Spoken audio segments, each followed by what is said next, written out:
What's up, everybody? I hope everybody is doing well on today. Today's going to be a little bit different as it relates to the episode. Typically, you all are following me, gaining information about folks who have done things in their community, or there's been a historical site that they're tied to, or just educating about a historic site in general. But I thought, I have these individuals that are quote unquote followers, in which I like to call collective learners, because as I bring to you all information, I'm learning it real time as well. Now, granted, I do some research prior to going to sites, but I like to be in the audience just like you are. And so sometimes I get kind of carried away with my interviews, and there's a lot of footage that you all don't see because I'm having to ask people to go back and repeat X, Y, and Z again because I get really caught up into it myself. But today, and it's cold, as you see, I'm going to turn this around. Here in North Carolina, we had some snow, and I'm going to try to not bust my butt on this because it's still very slippery. I am going to just be walking and talking, sharing a little bit about myself, why nature is so important to me, as well as a little bit about where I'm at, which is at the Latta Nature Preserve. That's what it's identified as now. But this was a former plantation, and it was a large-scale plantation, and there were other plantations that are around. This land was once inhabited by the Catawba Nation, and they actually have a reservation down in Rock Hill, South Carolina. And so I've been coming here. I moved to North Carolina, Charlotte in 2010. And I moved here from Atlanta, Georgia. I was the director of counseling at Johnson C. Smith University for a good number of years, which is a historically black college. And, I've always been an outdoor enthusiast. Grew up in Tennessee, running the creeks, out in the woods, when kids actually enjoy doing that. And that's not to say that no kids enjoy doing that now. However, you just don't see as many. But our spaces of being able to enjoy that have also unfortunately been encroached upon.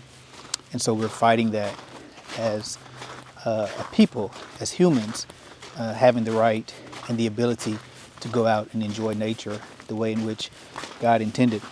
But I want to get into why I started History Before Us and introduce myself properly.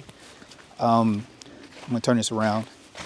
I'll be going back and forth between myself as well as where I'm at. So hopefully this serves as a good nature break for you all as well, because it does for me.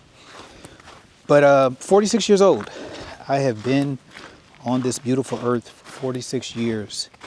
And ups and downs like anyone else. We're all human. It comes with the territory of being here physically in this space. I was born in a small town called Danville, Illinois. Gene Hackman, and a couple of other just folks in the entertainment industry that are from there. And we got to Illinois by way of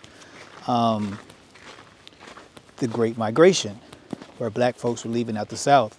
So my great-grandparents decided to leave Tennessee, Middle Tennessee in particular, to go to Illinois for better opportunities. And so that was the premise and the reason in which why they decided to get out of Dodge. They were sharecroppers. For a very long time, they were sharecropping. And I talked to one of my uncles, and he was the eldest boy out of, I want to say at that time it was like 12,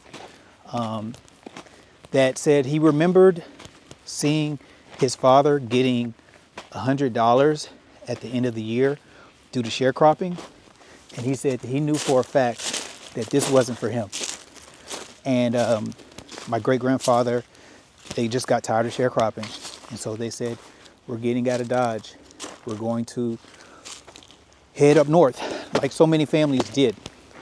And so they ended up in Danville, Illinois. So we were up there, and this was in the late 50s when they got up there. So clearly I wasn't born. However, I got the stories because I asked the questions. And so they got up there working in, factories and things like that. And I don't think that the North was what they thought it was going to be, because there were still, of course, racial discrimination as well as other things that were happening at the time. And so individuals in my family decided to move back. So I was 5 when we moved back to Tennessee. And we would go back for family reunions and like that and things like that all the time.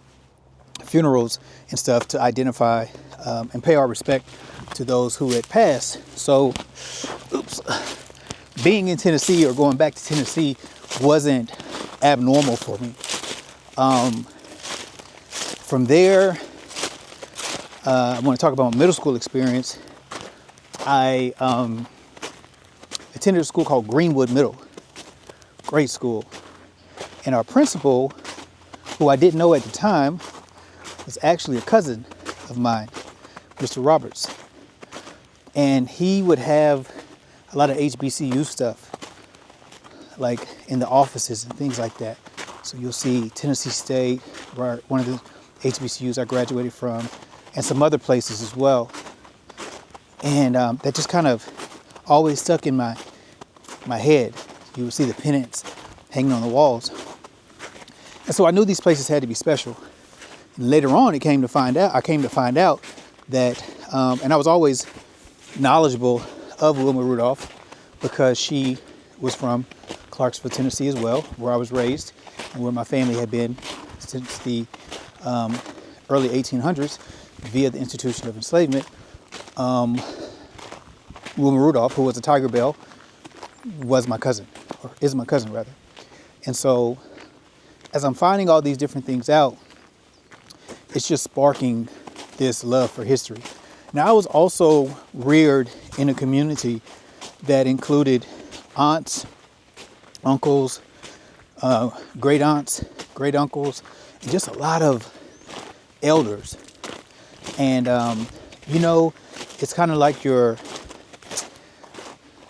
what do you say? The story of sitting at the feet of your elders and kind of gleaning information that they provide. Some of that is definitely what transpired in my childhood that led me to being able to do what I love, which is create videos that you all have seen on this channel about history. Hopefully you all are feeling the vibes out here. It looks like I'm the second bravest soul to walk out here because there's only one set of footprints and it is still slippery. So if it gets too slippery, I'm gonna turn around because I don't want to bust my butt and have you all laughing. But back to me discussing this. So history has always been part of my life.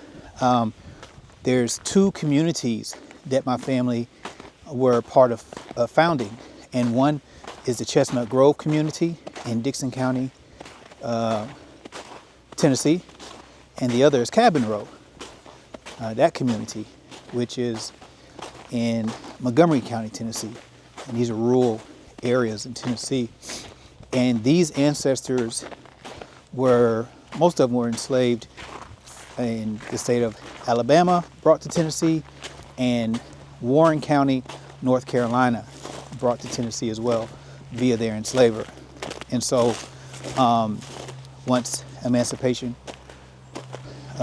took root, they took root as well and started those communities. I don't know, y'all. It's getting really, really slippery out here. But I'm gonna keep on going. So, with that being said, I'm gonna fast forward some. Knowing that I had some of this in my back pocket, and I was educated in talking to individuals and going to family reunions, church services, and things like that in these communities, I kind of had a leg up in understanding how my history was or what it was about.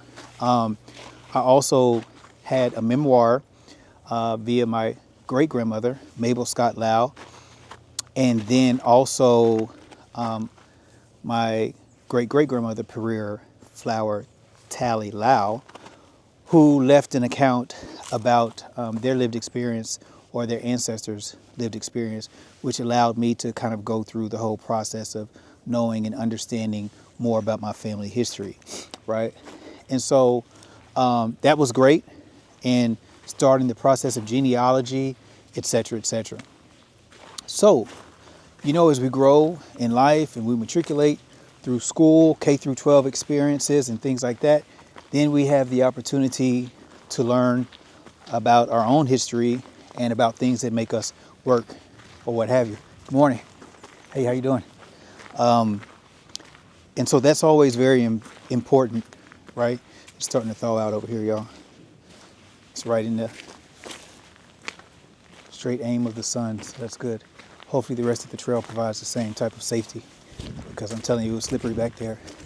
So I decided to become a mental health therapist.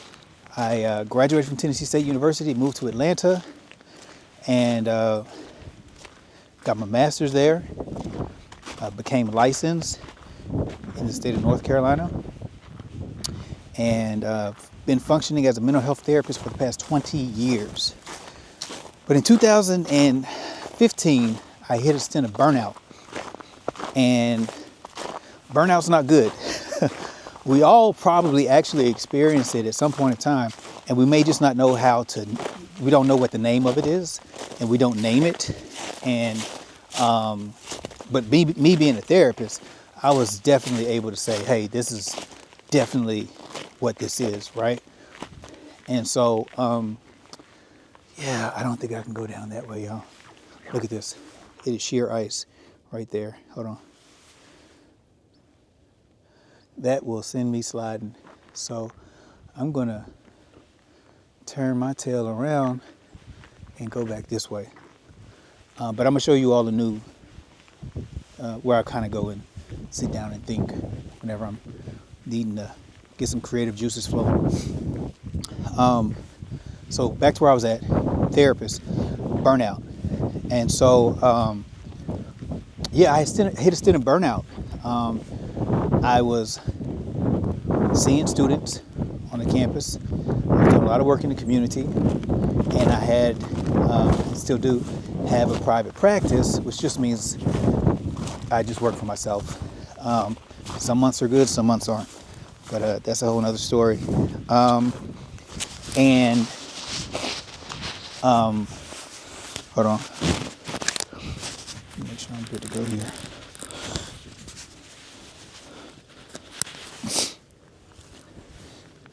All right, cool. But I hit a stint of burnout. So I had to start practicing what I was preaching. And what I was constantly preaching to clients was making sure that you took care of yourself from a self-care perspective. And I had picked up some weight. I just really wasn't on top of things for my own personal self. Felt like I was doing a great job for my clients, but for my own personal self, I felt like there was a lot of things that I could have done to make life easier. And so I started dibbling back into oral histories, in which I had did previously. So 2016, I said, you know, I'm going to take control of this craziness and get back into doing some oral histories, gathering oral histories from people around the country. Because again, that's just something that I thoroughly enjoy doing. So I took off to Mississippi, Mound Bayou, Mississippi, to be exact. And Mound Bayou is a town, and they just opened up their museum a couple of years ago. And I was supposed to get down there in December, but December was a crazy month, so I wasn't able to make it. But hopefully I'll be able to get down there this spring. But I interviewed Herman Johnson. And Mound Bayou is a town that was founded by the formerly enslaved humans of Jefferson Davis's brother.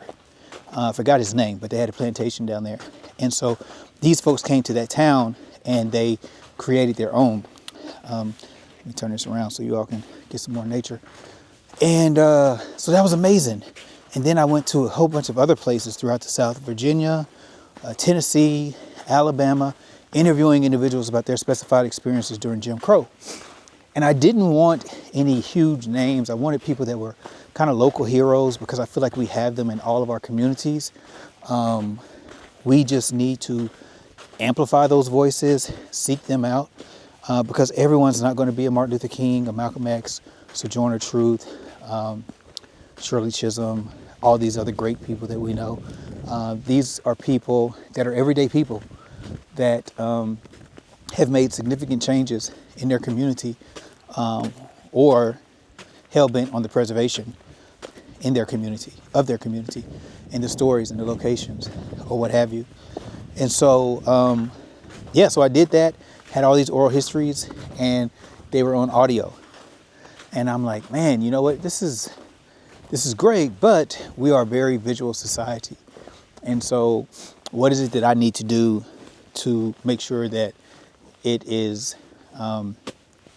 people from all generations would actually be interested, and they have the modality of watching or listening to these folks. So that's when the documentaries start coming in play, and I released my very first film, The American South as We Know It, and that was in 2018 that I released that. And essentially what I did was I just went to all the other places that I had traveled previously and re-interviewed the people on video this time versus on just a recorder or what have you. And they were all great sports. It all worked out fine. They were like, yeah, come on down. A lot of these questions no one's asking or they may not be interested in, which I hate to hear our elders feeling as if no one's interested into their stories, because their lived experience, you just never know how it can relate or how it has impacted a community or what have you. And so from there, I've just kind of been on a tear with directing documentaries, producing documentaries, in addition to co-directing and things like that. And so it's really been great. Yeah, this is just a beautiful place to come and relax and get away from the hustle and bustle of the city. Charlotte is growing a lot, like a lot of our southern cities. And so this is a good break away from the norm, crowds, horns honking, etc., etc. So this is a good getaway. And I call this over here my thinking rock. We'll get up to it in a second. Hopefully it's not too slippery. But I don't know the number as it relates to how many acres this is, but it is a lot. And there are a lot of hiking trails that are here, of course. But getting back to the film piece, it just has made a huge difference in my life as it relates to creating a sense of balance with what I do on a daily basis, from family to jobs, friends, and so forth and so on. So it's just a whole nother way that I'm able to be creative. See some of the natural rocks that have been here for centuries. And again, the Catawba Nation were the inhabitants of this land. See right there, and there's more here on this side. It's really beautiful. So if you ever get a chance to come out here, please do. It's definitely worth the drive and the time. Pack you a sandwich, get you some snacks, and hang out. For me, being out here in nature, it just provides a break because there's a lot of mental dexterity that you have to have as a mental health therapist. And being outside, it just, for one, it helps break up the monotony of being in the office, because when COVID hit, that's when I started doing hikes with clients. And so if you've been following all of my social media, you will see me outside often, because this is a place of refuge that I feel a place of liberation, and it feels really good. So this being outside helps provide a balance for me in what it is that I do. And so I'm just very appreciative for the Creator for making this for all of us to enjoy.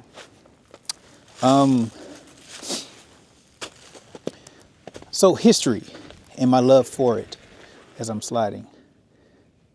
I didn't fall though. It's so important. I feel like through my K through 12 experience that I was somewhat robbed of knowing truths, the way in which it related to me and people who I grew up with as it relates to reflecting history that was centered on people that looked like me's lived experience. And so when I got older, I always thought of things to intertwine it into what I was doing. And so I was very intentional about those types of things. And I still am today, which is why I always seek stories that hopefully not too many people have heard about to help amplify the lived experiences of folks who are local heroes or things that some people may not have considered when we talk about history, because mainstream history takes so much out of the sense of wonder sometimes. Like it can't be anything else that's out there. When the reality is there's a lot that's out here. And there's a lot of things that I'm still learning myself. And that's why I'm very meticulous about where I choose to go or who I choose to interview, because I want to make sure that it's something that can be tangible for everyone. And so it may be a situation where, from a genealogy standpoint, something that you see or surnames that have been part of an episode that you all may have seen may resonate. And I get people that reach out to me and say, hey, that name is on my tree. Can you connect me with this person? And I'm like, absolutely. That's the purpose of it. You know what I'm saying? The purpose of this whole thing is to make sure that you get access to it, you get a chance to learn about it, and you get the opportunity to do some research. It definitely brightens my heart to know that individuals that do watch these videos who have been to some of the places. I just did one with Atlantic Beach in South Carolina, and folks were like, hey, I used to go down there and visit, or that was our family vacation spot, and so forth and so on. Or I did one in Fort Dobbs in Iredell County, North Carolina, and same thing. Someone was telling me that they had family members that were once at that fort there in Iredell County, North Carolina. So those things, they bring me joy, and that's why I do what I do. And so, with this video, I wanted to make sure that I shared with you all just some information about me and why History Before Us got started, why it's important, and then also how whatever it is that you do is pretty much equally important if you're talking about the preservation of history. Let me turn this around. As we talk about the preservation of history, because of the simple fact that we have so many devices right now, real time, that we can record something and it become part of our collective memory, especially when we're able to put it on a platform that individuals are able to see by clicking a button, which wasn't as easily accessible years and years ago, as you all know. My introduction to the computer and internet was dial-up, of course. And not only that, but the very first game that I ever played on the computer was Number Munchers, if you all remember that, and Oregon Trail, which I'm sure some of you all do. Where are my Oregon Trailers at? Shooting the rabbits and shooting the squirrels or what have you. So that was, my introduction to it or what have you. But essentially, all of us have the opportunity to be the capturers of history and making sure that we build a repository so people are able to glean information from that repository. And so that's something that's very, very good, and that I love this generation has access to. But we got to make sure that they see the power and that you see the power that you have in doing what it is that I do. History Before Us is just one out of many entities that are out there doing great things and capturing history and preserving it. But there can never be enough. I love it coming out here, especially in the fall. You see all the foliage coming about. But yeah, it goes all the way around. So it's really a gorgeous sight. So if we got any meditators out there, any folks that enjoy grounding and all that good stuff, let this be a destination for you. So this is going to conclude today. I just wanted to give you all some information about who I am. I am grateful that you all are subscribed to this channel. Consider becoming a member. I travel to a lot of these places and try to bring some new information to you all. And, membership helps, viewership helps, supers help, because it is able to put a little bit of gas money in the tank and helps me eat, sustain, going to these places and bringing you all hopefully unique perspectives and stories of individuals that have given themselves to the tapestry of this country, or descendants or people that are affectionately in love with history as I am, that bring these stories to you. So thanks for taking this hike with me. We've been out here for about 30-something minutes. It's been great, a breath of fresh air. And even though it's cold, you can always dress for the cold. The heat, you can't be running around here bucky naked. So, yeah. And I'm not sure all of us may want to see all that.